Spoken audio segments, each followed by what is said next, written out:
मरियम माह, मई माह का आज 26वां दिन। आज हम सबों के लिए, आपके लिए और मेरे लिए एक विशेष विषय है। वो है मां मरियम पापियों की शरण, है ना। आइए हम इस पर मनन करें। पुराने विधान के गणना ग्रंथ के अध्याय 35 पद संख्या 11 से 15 में लिखा है, ऐसे नगर को चुन लो जो तुम्हारे लिए शरण नगर हो सके। वहां उस व्यक्ति को शरण मिलेगी जिसने अनजाने हत्या की है। बीच का छोड़ दिया जा रहा है। जिस पर हत्या के अभियोग लगाया गया है उसका तब तक वध नहीं किया जाएगा जब तक समुदाय के सामने उसका न्याय नहीं किया गया हो।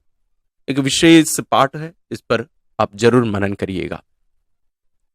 यहूदियों की अपेक्षा हम अधिक भाग्यवान हैं, क्योंकि मां मरियम स्वयं हमारी शरण और बल है, जो हमारे आध्यात्मिक एवं लौकिक भय से हमारी रक्षा करती है। मनुष्य कितना ही पापी क्यों ना हो, जैसे आप और मैं, यदि वह या हम मां मरियम की शरण में जाएंगे तो उसे किसी भी प्रकार का भय नहीं रहेगा।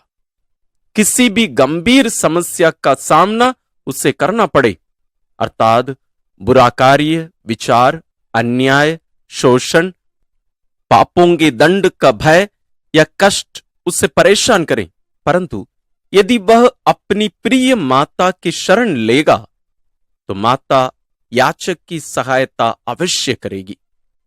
हमारी माता की प्रबल इच्छा है कि हम आध्यात्मिक एवं सांसारिक शत्रुओं से सदैव सुरक्षित रहें। अतः वह सब कष्टों से हमारी रक्षा करती है, वो किसी भी प्रकार की क्यों ना हो जाए। मां मरियम ने निष्कलंक जन्म लिया, ईश्वर उन्हें वो वरदान दिए, निष्कलंक जीवन जी तथा निष्कलंक ही स्वर्ग में आरोहित कर ली गई। इसलिए वह चाहती है कि हम उनकी संतान भी निष्पाप, निर्मल एवं धार्मिक जीवन जिएं तथा मृत्यु के बाद उनके साथ स्वर्ग में अनंत सुख प्राप्त करें। हम सब चाहते हैं कि मां मरियम का प्यार हम पर सदा बना रहे। अतः हमें भी चाहिए कि ईश्वर की आज्ञा अनुसार अपने पड़ोसियों के साथ प्रेम पूर्वक व्यवहार करें, जैसे मां मरियम किया करती थी। उनके साथ भ्रातृ प्रेम की भावना बनाए रखें और उन्हें अपने समान प्यार करें। मानव जाति में किसी भी व्यक्ति ने निष्कलंक जन्म नहीं लिया सिवाय प्रभु यीशु और मां मरियम के। गलती या अपराध करना तो मानव स्वभाव है, परंतु अपराधों की क्षमा करना ईश्वरीय गुण है, ईश्वरीय वरदान है। हम अपनी दैनिक प्रार्थना द्वारा परमपिता ईश्वर से प्रार्थना करते हैं, हमारे अपराध हमें क्षमा कर, जैसे हम भी अपने अपराधियों को क्षमा करते हैं। लूकस अध्याय 11 पद संख्या 4। ऐसी प्रार्थना के उपरांत भी यदि हम अपने अपराधियों को क्षमा नहीं करेंगे तो हमारा स्वर्गीय पिता भी हमारे अपराध क्षमा नहीं करेंगे। फलस्वरूप इसका दंड अवश्य भुगतना पड़ेगा। इसलिए हम क्षमा करना सीखें। अपनी माता मरियम के आदर्श को हम अवश्य अपनाएं, अपने पड़ोसियों के प्रति प्रेम रखें तथा ईश्वर की आज्ञाओं का पालन करते हुए एक आदर्श जीवन जीने का प्रयास करें। मां मरियम प्रसन्न होगी तथा सदैव हमारी सहायता करती रहेगी। आइए मां मरियम हमारी शरण, इस विषय पर घटित हुई एक विशेष घटना को हम जानेंगे और जरूर अपने जीवन से जुड़ी कुछ बातों को भी आप जरूर शेयर करने की कोशिश करिए। 5वीं शताब्दी में मिस्र देश के किसी शहर में एक युवती रहती थी। 12 वर्ष की आयु पूर्ण करते ही वह पाप में जीवन व्यतीत करने लगी उसने अपने माता पिता को भी त्याग दिया। उसे ना ईश्वर का भय था, ना किसी मनुष्य का। इस प्रकार उसने 17 वर्ष व्यतीत कर दिए। लोगों को पाप के जाल में फंसाने के उद्देश्य से वह यहूदिया पहुंच गई, जहां उसने लोगों को पाप के सागर में डुबाने की सफल प्रयास किया। एक दिन प्रभु के भक्त पवित्र क्रूस के दर्शन तथा आराधना हेतु गिरजाघर में उपस्थित हुए। वह युवती भी लोगों को पाप के जाल में फंसाने के उद्देश्य से वहां पहुंच गई, परंतु वह गिरजाघर में प्रवेश ना कर सकी। एक अदृश्य शक्ति उससे बाहर रोके हुए थी। उसने बारंबार गिरजाघर में प्रवेश करने का प्रयत्न किया, परंतु सब व्यर्थ हुआ। उसे बहुत आश्चर्य हुआ। उसे अपने अतीत की याद आई। वह अपने असंख्य पापों के कारण अत्यंत विचलित हो उठी। गिरजाघर के द्वार पर मां मरियम की तस्वीर लगी हुई थी। उस युवती की दृष्टि तस्वीर पर पड़ी। उसका हृदय प्रायश्चित से भर गया। उसने मां मरियम से सहायता के लिए प्रार्थना की। उसने पश्चाताप किया, तब ही वह गिरजाघर में प्रवेश कर सकी। पवित्र यूक्रिस्त के रूप में उपस्थित प्रभु यीशु के समक्ष रोते हुए उसने अपने जीवन के समस्त पापों के लिए पश्चाताप और प्रायश्चित किया, पाप स्वीकार की, मेल मिलाप संस्कार में भाग लिया तथा पवित्र यूक्रिस्तीय बलिदान में सहभागी होकर पवित्र कम्युनियन ग्रहण किया। उसी दिन अखंड प्रायश्चित करने के उद्देश्य से वह यर्दन नदी के पार दूर निर्जन प्रदेश में चली गई। वहां 48 वर्षों तक प्रायश्चित करते हुए, प्रार्थना में समय व्यतीत करते हुए अंत में परलोक सिधार गई।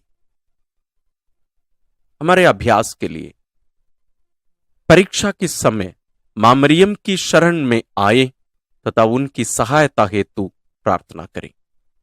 आइए हम प्रार्थना करें। हे करुणामयी माता, हम पर दया दृष्टि कर तथा हमारे पापों की क्षमा हेतु प्रार्थना कर। तू ही हमारी शरण, सहारा और बल है। हमें पाप और पाप के अवसरों से सुरक्षित रख। हमें कृपा दिला कि हम अन्य लोगों को भी पाप और सभी बुराइयों से बचाने का प्रयास करें, उनके अपराधों को क्षमा करें तथा उनके हित में प्रार्थना करें। इस प्रकार एक आदर्श जीवन जीते हुए परमपिता ईश्वर के पवित्र नाम की महिमा और स्तुति होती रहे। आमीन।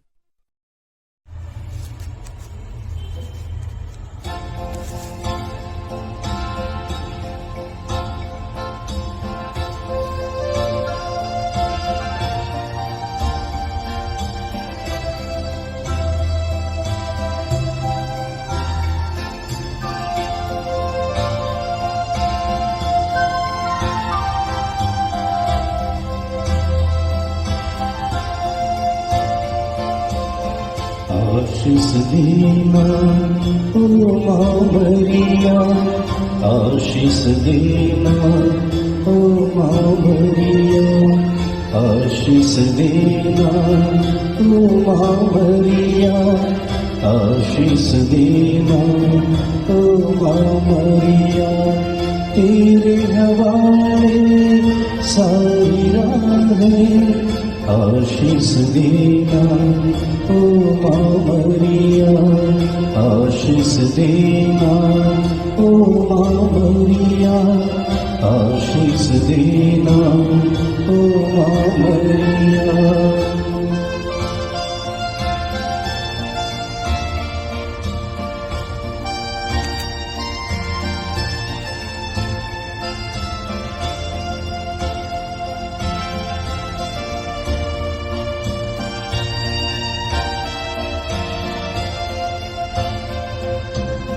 रखना ध्यान निज बच्चों पर आस हमारी, तब चरणों पर रखना ध्यान माँ। निज बच्चों पर आस हमारी, तब चरणों पर सांझ सवेरे तुझको पुकारे, सांझ सवेरे तुझको पुकारे।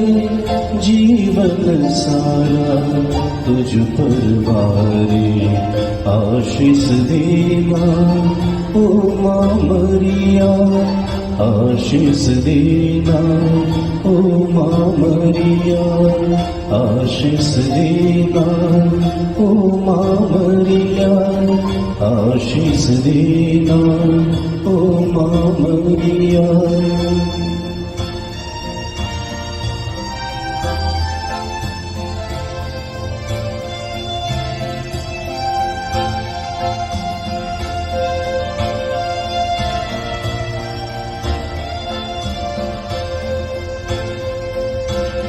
सुख है तेरा सबका दाता, जीवन देता विश्व विधाता। सुख है तेरा सबका दाता, जीवन देता विश्व विधाता। शरण तिहारी आए हैं माँ, शरण तिहारी आए हैं माँ। दान दिलाना राह दिखाना, आशीष देना ओ माँ मरिया, आशीष देना ओ माँ मरिया, आशीष देना ओ माँ मरिया, आशीष देना ओ माँ मरिया। तेरी नवाए सारी राहें, आशीष देना ओ माँ मरिया, आशीष देना ओ माँ मरिया, आशीष देना ओ माँ मरिया।